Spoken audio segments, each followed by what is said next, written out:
कितने लोग अगर रास्ते में जाते हैं, अगर बिल्ली रास्ता काट देती है, तो लोग कहते हैं कि आज मेरा पूरा दिन खराब जाएगा या फिर कोई अपशगुन ज़रूर होगा। लेकिन ऐसा प्रश्न अक्सर आपके साथ भी उठता होगा। आइए जानते हैं, अगर बिल्ली रास्ता काट जाए तो क्या होगा? अपशगुन होगा? कितना विनाश होगा? आइए निरंकारी विचार के माध्यम से समझते हैं। साथ संगत जी, प्रेम और सत्कार से कहना जी, धन निरंकार जी। चैनल पर नए होंगे सब्सक्राइब कीजिएगा, साथ ही इस वीडियो को अंत तक जरूर देखिएगा। साथ संगत जी, आज के इस वीडियो में बहुत से अच्छे अच्छे विचार भी सुनने को मिलेंगे। साथ संगत जी, एक कहानी के माध्यम से पूरी सच्चाई के साथ समझेंगे बिल्ली का रास्ता काटना क्या होगा, विनाश होता है क्या? निरंकारी विचार के माध्यम से समझते हैं साथ संगत जी। सच्चाई जानकर आप हिल जाएंगे, क्योंकि बहुत ही अच्छे अच्छे विचार जो कि आपको दिल को छू देने वाली है। जो चलिए कहानी की तरफ चलते हैं। भारत के एक छोटे से गांव अम्बापुरी में एक प्राचीन मान्यता थी कि अगर बिल्ली रास्ता काट जाए तो यात्रा या काम अशुभ हो जाता है। लोग इसे टालने के लिए घर लौटते समय पूजा पाठ कराते और अपनी यात्रा रोक देते। यह परंपरा इतनी गहरी थी कि लोग इसे चुनौती देने की हिम्मत नहीं करते। गांव में 70 साल की वृद्धा गंगाबाई अपनी पोती सुमन को अक्सर यह कहती थी, बिल्ली के रास्ता काटते ही रुक जाना, वरना अनहोनी हो सकती है। हमारी संस्कृति में यह बातें यूं ही नहीं कही गई। सुमन जो युवा और पीढ़ी जो कि पढ़ी लिखी थी, अक्सर इन बात पर सवाल उठाती, दादी क्या सच में एक बिल्ली इतनी ताकतवर हो सकती है कि हमारा भाग्य बदल दे? लेकिन उसके सवालों का कोई उत्तर नहीं मिला। सुमन को अंधविश्वास में नहीं, जो कि समझ नहीं आता। वह मानती नहीं थी कि यह केवल इंसानों की कल्पना के। एक दिन उसने अपने शिक्षक प्रोफेसर आदित्य से बात किया।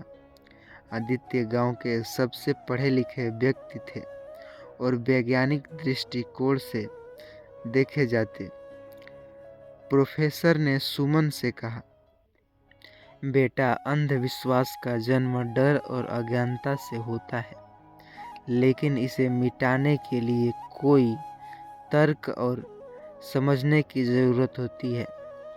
मैं तुम्हें एक कहानी सुनाता हूँ, जो उस कहानी सुन करके आप सच में हैरान हो जाओगे। तुम्हारी सोच को विस्तार से सदियों पहले सोने की भूमि नामक एक छोटी सी समृद्ध राज्य था। इस राज्य पर राजा रघुवेंद्र का शासन था। राजा दयालु और बुद्धिमान थे, लेकिन वह एक भविष्यवक्ता की बातों पर बहुत विश्वास करते थे। एक दिन भविष्यवक्ता ने राजा से कहा, महाराज, अगर आपके रास्ते में कोई बिल्ली आ जाए तो समझ लीजिए कि आपके जीवन में अशुभ घटनाएं होने वाली है। इससे बचने के लिए अपनी यात्रा रोक दें। राजा ने इस बात को गंभीरता से ले लिया और हमेशा अपने दोस्तों की जांच करवाने लगे। एक बार राजा रघुवेंद्र अपने मंत्रिमंडल के साथ पड़ोसियों से संधि पर चर्चा कर जा रहे थे। रास्ते में अचानक एक काली बिल्ली उनके रथ के सामने से गुजर गई। राजा ने तुरंत यात्रा रोक दी और महल लौटने का आदेश दिया। मंत्री ने समझाने की कोशिश की, महाराज यह केवल एक जानवर है, इसका आपकी यात्रा या निर्णयों से संबंध नहीं है। लेकिन राजा ने कहा, भविष्यवाणी को नज़रअंदाज करना मूर्खता होगी। राजा की जो यात्रा रद्द होने के कारण पड़ोसी राज्य ने इसे अपमान समझा। उन्होंने राजा राघवेंद्र के राज्य पर आक्रमण कर दिया। लड़ाई में राज्य को भारी नुकसान हुआ। राजा को एहसास हुआ कि उनके फैसले ने राज्य को संकट में डाल दिया। वह एक ऋषि के पास गए और अपनी गलती के कारण वह उनसे माफ़ी मांगी। ऋषि ने कहा, महाराजा, अंधविश्वास ने आपकी सोच को जकड़ लिया है। ईश्वर ने हमें तर्क और ज्ञान दिया है। जब तक आप अपने मन से इस डर को नहीं निकालते, तब तक आपका राज्य प्रगति नहीं कर सकता। सुमन ने प्रोफेसर की कहानी सुनी और उसे लगा कि उसे यह अंधविश्वास को मिटाने के लिए कुछ करना होगा। उसने अपने दोस्तों के साथ मिलकर गांव के एक अभियान चलाया। उन्होंने एक प्रयोग किया कि गांव के चौराहे पर बिल्ली रखी गई और देखा गया कि कौन कौन अपनी यात्रा रोकता है। उन्होंने ऐसे लोगों से बात की और समझाया कि बिल्ली को रास्ते काटने से कोई नुकसान नहीं होता। गांव में एक संत जो कि महात्मा थे, वो आए थे। उन्होंने सत्संग में कहा, बिल्ली का रास्ता काटना केवल एक घटना है, इसका हमारे जीवन में कोई संबंध नहीं। हमारे जो कि भाग्य हमारे कर्मों और विचारों से बनता है, न कि किसी जानवर या घटना से।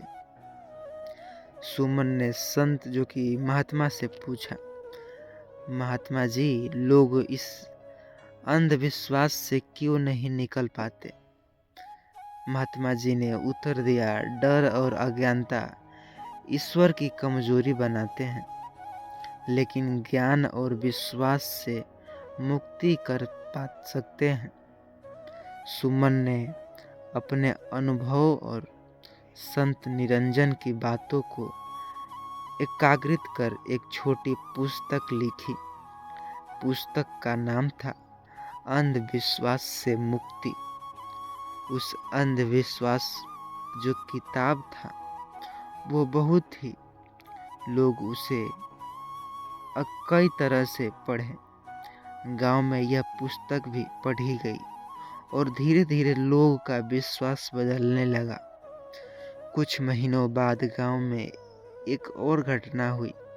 एक बड़े व्यापारी का रास्ता बिल्ली ने काट दिया, लेकिन इस बार वह रुके बिना उन्होंने अपनी यात्रा जारी रखी और एक बड़ा सौदा किया, जिससे उन्हें लाभ हुआ। यह घटना गांव में एक मिसाल बन गई। यह कहानी हमें सिखाती है कि डर और अंधविश्वास केवल भ्रम है।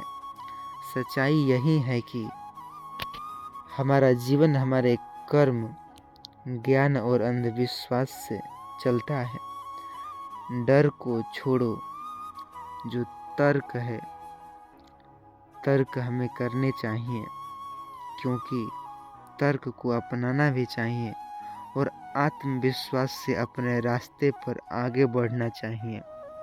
सत्संगत जी, प्रेम और सत्कार से कहना जी, धन निरंकार जी। दास यही विनती करता है, चैनल पर नए होंगे सब्सक्राइब कीजिएगा। इस वीडियो को ज़्यादा से ज़्यादा लोगों तक व्हाट्सएप के ज़रिए ज़रूर शेयर कीजिएगा और कमेंट में धन निरंकार लिखना ना भूलिएगा सत्संगत जी। सत्संगत जी, दास से कोई त्रुटि हुई हो तो क्षमा ज़रूर करिएगा सत्संगत जी।